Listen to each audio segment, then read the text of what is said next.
제39장 갈림길의 고백 선택은 누구의 손에? 계행에게 들켰어. 이제 어떻게 해야 하지? 징청은 마치 영혼을 잃은 듯 무감각하게 중얼거렸다.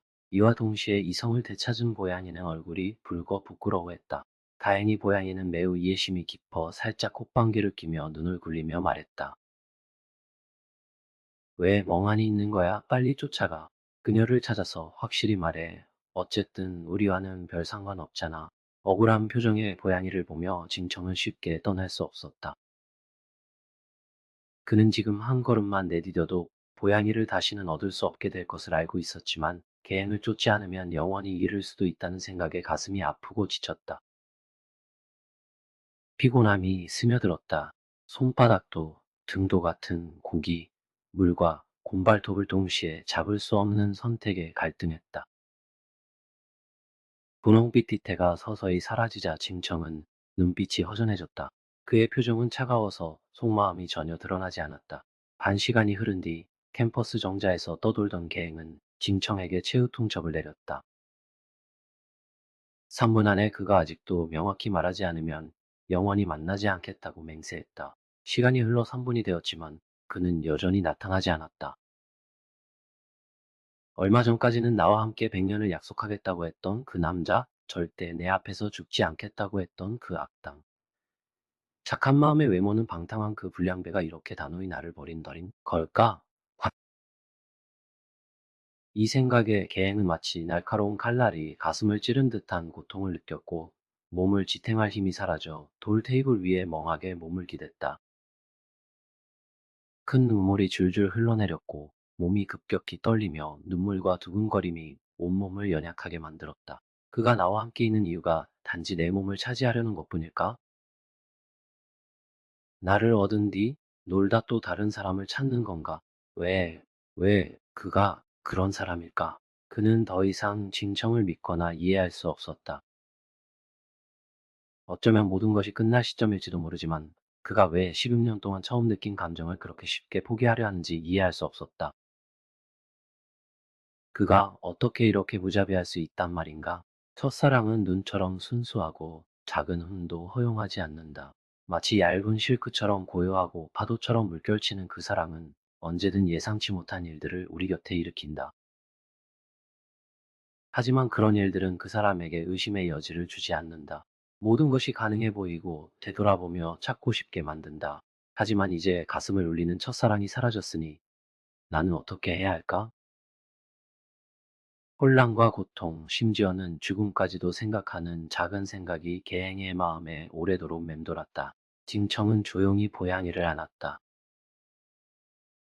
고양이는 그의 표정에서 진청이 계행에게 품고 있는 애정을 읽을 수 있었지만 그는 그 사랑을 쫓아가지 않았다. 이는 그가 고양이도 자신에게 동등하게 소중하다는 뜻으로 비추었다.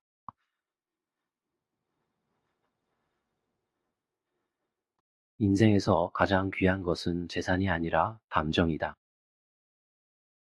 사랑일 수도 있고 친정일 수도 우정일 수도 있지만 우정과 친정을 사랑 위에 올릴 수 있는 사람은 과연 몇이나 될까? 색을 중시하고 친구를 가볍게 여기며 아내를 맞이하고 어머니를 잊는다는 말은 근거 없는 얘기가 아니다. 고양이는 지금 자신이 매우 행복함을 느꼈다. 그 장벽을 깨고 마음에 드는 사람과 함께할 때 달콤함을 느꼈다. 청춘의 사랑은 간단하다. 서로 호감을 갖고 만나며 유치하게 손을 잡고 자신만의 완벽한 약속을 나누는 것이다. 그 시기의 사랑은 달콤한 말들로 쌓여가며 달콤한 말이 없으면 쓰고 새로움이 사라진다. 고양이는 뭔가 떠오른 듯 급히 물었다. 징청, 도대체 어떻게 할 거야? 너도 나와 개행 사이에서 선택해야 한다는 걸 알잖아. 물론 내가 너에게 호감이 있다고 해서 너에게 매달리진 않을 거야. 나를 반드시 선택하라고 강요하지도 않을게. 나는 나중에 성장한 편이라 명예가 없지만. 개행은 착한 소녀이고 마치 천사 같은 순수함을 가지고 있어. 내가 그녀를 선택한다 해도 나는 두 사람 사이에 누구도 원망하지 않을 거야. 내 말은 진심이니 의심하지 마. 그리고 나는 거짓말을 가장 싫어해. 내가 진심을 말해주길 바래. 속임수를 쓰면 오히려 더 괴롭힐 뿐이니까. 복잡한 생각을 정리한 뒤 진청은 보양이와 계행 사이를 진지하게 비교하기 시작했다. 두 사람 모두 개강 첫날에 만났고 보양이가 조금 먼저였지만 차이는 몇 시간에 불과했다. 보양이가 자기소개를 할 때 그녀는 풍채가 풍부하고 마치 화려한 목련꽃처럼 고귀하고 순수했다. 그녀의 아름다움은 의심할 여지가 없었고 무엇보다도 그녀는 요염하지 않으며 야성 대신 순수를 가지고 있었다. 보양이는 전형적인 착한 소녀였으며 눈처럼 흰 세상에 대해 무지한 듯 순수했다. 또한 그녀는 옷차림에서도 단정함을 보여주었다.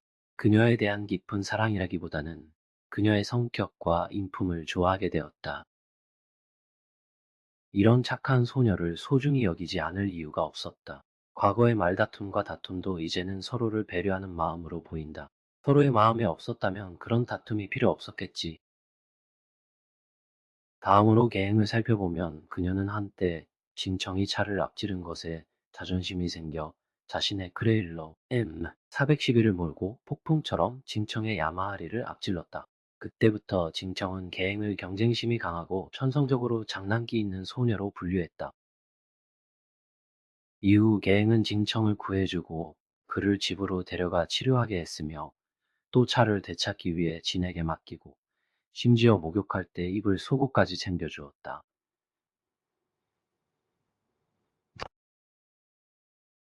이 모든 행동은 그녀의 섬세함과 따뜻함을 보여준다. 두 사람의 사랑은 물이 흐르듯 자연스럽게 이루어졌고, 징청은 자신의 재능으로 계행의 이름 유래를 자세히 설명하며 감정을 깊게 다졌다.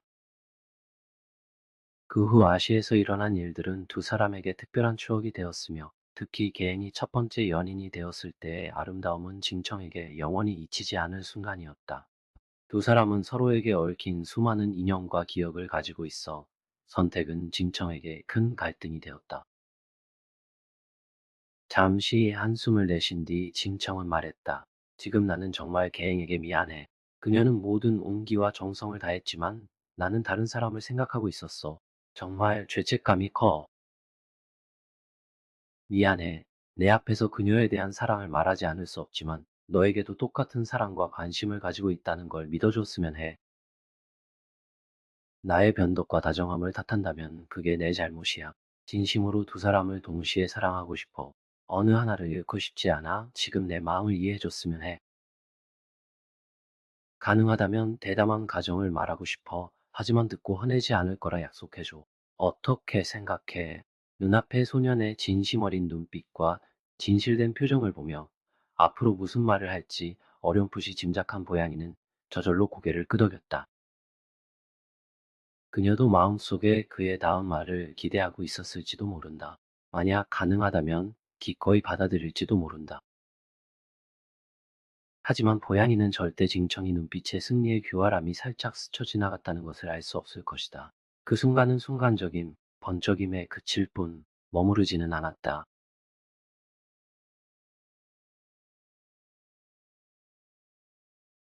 시청해주셔서 감사합니다. 이 이야기가 마음에 드셨다면 채널을 구독하고 알림벨을 켜주세요. 더 많은 아름다운 이야기가 곧 너와 이야기들 채널에 찾아옵니다.